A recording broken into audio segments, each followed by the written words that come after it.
Ce matin, j'ai envie de te parler de la clarté de ton message. Encore faut-il que tu aies trouvé celui que tu as le goût de partager. Bon matin, belle communauté, de nouveau gardien de fer.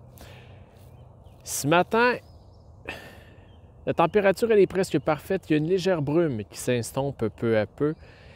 Et je trouvais qu'elle venait, cette brume, très très bien appuyée. La clarté du message. Si tu me fais l'honneur de me suivre depuis plusieurs semaines, depuis plusieurs mois, tu sais que mon message à moi, ma mission, mon grand why, il est d'aider les gens à trouver leur étoile afin de sortir de l'ombre et briller. Leur étoile étant leur rêve, leur essence, leur mission. Dans le livre La petite étoile et le phare endormi, dont je vais te parler dans quelques secondes, j'entame le livre avec une citation qui dit qu'une étoile sans rêve est une étoile qui s'éteint et qu'un phare sans étoile est un phare endormi. Alors, la clarté du message, le mien, il est clair, il est ancré. On le retrouve maintenant, il est immortalisé, il se retrouve entre les mains de plusieurs personnes, de centaines de personnes qui ont fait l'acquisition de la petite étoile et le phare endormi. Et au début du mois de janvier, je faisais haut et fort l'annonce que j'avais 3 grands objectifs pour l'année 2021, dont un était de rendre la petite étoile et le phare endormi accessible au maximum de personnes possible. J'avais alors manifesté le souhait de rencontrer une ressource qui me permettrait d'offrir la petite étoile et le phare endormi le rendre accessible à la clientèle des enfants malentendants, sourds et malentendants. Puisque pendant du bénévolat que je faisais avant le COVID dans les écoles, il y a une classe dans laquelle il y avait un petit bonhomme qui avait cette limite-là et qui ne pouvait pas apprécier 100% des contes, en fait, des histoires qu'on racontait en classe. Alors, du calendrier de l'Avent, qui est un groupe de 130 auteurs avec lesquels j'ai travaillé en décembre, une référence m'est venue qui m'a mené à une deuxième référence, une ressource qui fait ça professionnellement, qui, elle, n'avait pas le temps de m'accompagner dans le projet, qui m'a référé à une troisième ressource, qui, elle, a été celle qui m'a permis de réaliser mon rêve.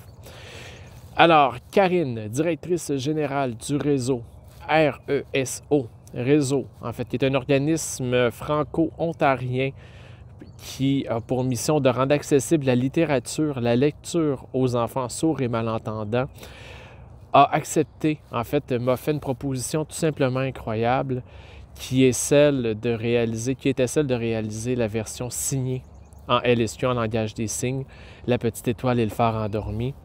Le COVID a fait que cette annonce-là qu'elle m'a donnée, en fait, qu'elle m'a faite en février, a connu son dénouement il y a quelques semaines, il y a 2 semaines, et tu vas trouver le fruit de ce superbe travail en cliquant sur le lien qui se trouve sous le texte. Une version signée sur laquelle ils sont venus apposer ma narration au bon moment. Mettre des mots sur une image, c'est magique. Mettre des gestes qui rendent les mots vivants sur une image pour une clientèle particulière, c'est phénoménal. Alors, à Karine, qui a décidé de m'offrir ce cadeau et de l'offrir aux enfants, à toute l'équipe qui a travaillé à la réalisation de la vidéo, parce qu'il y a énormément, beaucoup de travail, du découpage au tournage, à l'adaptation, et un coup de cœur particulier à Christopher qui a fait un superbe travail, qui a fait un travail qui m'a beaucoup touché. Non pas juste dans sa version signée, c'est-à-dire dans l'application, mais dans toute l'intonation, dans tout l'amour, dans toute la passion qu'il a mis à rendre mes mots à l'écran. Alors, c'est tout simplement mon partage de cette capsule d'aujourd'hui. Alors, quand je dis qu'un rêve, lorsqu'on le garde dans notre tête, est un rêve qui est appelé à s'éteindre, mais que si on le partage par la magie de la vie, d'une personne, on va arriver à une autre, et ultimement à la bonne personne qui va faire en sorte que notre rêve, s'il ne se réalise pas qu'à ce moment précis-là, va se voir offrir une opportunité d'avancer, de se concrétiser. Alors sur ce, j'espère que tu as, toi aussi, au fil du temps, réussi à identifier ton message, la raison pour laquelle tu te lèves le matin, celle qui fait que tu as envie que les gens te reconnaissent, ce qui te guide à vouloir faire ta différence à chaque jour dans le monde, dans ton quotidien. Alors sur ce, je te souhaite une excellente journée. Je te dis je t'aime, je t'embrasse et on se revoit demain. Bye bye.